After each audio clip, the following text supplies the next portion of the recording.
Ah, les Schtroumpfs. J'ai découvert leurs aventures pour la première fois dans les placards de la maison de mes grands-parents, juste à côté de celles de Tintin, Tanguy et la Verdure, Pierrot et Fantasio, Gaston ou Marsipulami. J'ai dévoré toutes leurs bandes dessinées dans chaque bibliothèque où j'ai pu les trouver, et aujourd'hui encore, je les lis et relis avec plaisir. Petit, lorsque je perdais une dent, la petite souris déposait une de leurs figurines pour soulager mes peines. Pour moi, comme pour des milliers d'autres enfants, les Schtroumpfs constituent un monument de la bande dessinée. En 70 ans d'existence, les petits hommes bleus créés par Peyo sont devenus des célébrités mondiales et intergénérationnelles. Ils se sont exportés à la télévision, au cinéma, ont créé d'innombrables objets dérivés. Mais une telle célébrité ne peut aller sans son lot de polémiques. Et en 2011, la sortie du Petit Livre Bleu, écrit par Antoine Bueno, constitua un tollé mémorable. Dans son essai, l'auteur livre une analyse critique et politique des Schtroumpfs. Un essai d'à peine 200 pages qui fera rugir certains fans de la bande dessinée. Hors de question de voir les héros de leur enfance comme autre chose que de gentils petits bonhommes bleus innocents. Je crois quant à moi que toute œuvre, même destinée au jeune public, peut être analysée sous un spectre politique. J'ai donc décidé de mener mes recherches pour tenter d'en apprendre plus,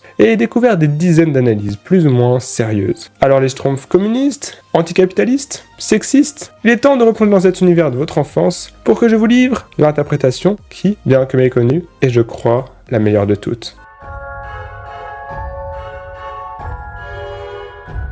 Les Schtroumpfs et Astérix ont un point commun. Les deux bandes dessinées nous montrent en effet deux villages, où les habitants vivent sans contact avec le monde extérieur et en décalage complet avec ses mœurs. Les Gaulois et les Schtroumpfs composent des formes de sociétés villageoises primitives qui refusent les avancées des mondes romains et médiéval. Serait-ce un hasard si ces modèles de société ont tant intéressé les lecteurs ? Peut-être pas, car à première vue, le monde des Schtroumpfs a tout d'un monde merveilleux, utopique. Chacun essuie sa nature véritable, y compris le Schtroumpf paresseux. La nourriture est rarement un problème, car chacun œuvre à sa manière à la survie du groupe. Le travail n'est pas une valeur fondatrice, les Schtroumpfs font le nécessaire pour survivre et être heureux, ni plus ni moins. La communauté est placée au-dessus de l'individu. Les Schtroumpfs parlent aux animaux, vivent en connexion avec la nature et ont un régime herbivore. Ils aiment organiser des fêtes et jouer de la musique. Leur mode de vie est ancien, comme en témoigne l'âge avancé du grand Schtroumpf. La sagesse de ce dernier assure la cohésion du village. Les menaces que rencontrent les Schtroumpfs viennent presque toutes de l'extérieur. Les rares conflits internes sont vite résolus. Pas d'argent, de famille, de religion ni de classe sociale, un abus uniforme sont les principales garanties de ce mode de vie hors du monde. En bref, la cité idéale, telle que rêvée par de nombreux philosophes. Mais cette utopie a des limites. La plus évidente et la plus décriée, c'est la misogynie. Le Schtroumpf préexiste à la Schtroumpfette, qui n'apparaît que dans le 3e album. Elle est une créature modelée par Gargamel censée perturber la vie du village. Elle est érigée en tentation, en menace. Après avoir été adoptée par la communauté, elle rentre vite dans le rang, et son rôle est la plupart du temps cotonné à celui d'intérêt amoureux ou de mère après l'arrivée de bébé Schtroumpf. D'autres personnages féminins ont été créés par la suite, et les auteurs de la bande dessinée iront jusqu'à imaginer le village des filles. Mais dans l'imaginaire collectif, il n'y a qu'une Schtroumpfette. D'autres albums exploreront les limites du village Schtroumpf. Dans Schtroumpf vert et vert Schtroumpf, nous découvrons les discriminations qui existent au sein du village au niveau du langage. Dans le Docteur Schtroumpf ou le Schtroumpfissime, nous voyons que laisser le pouvoir aux seules mains du grand Schtroumpf a ses limites. Car sans lui, le village menace de s'effondrer.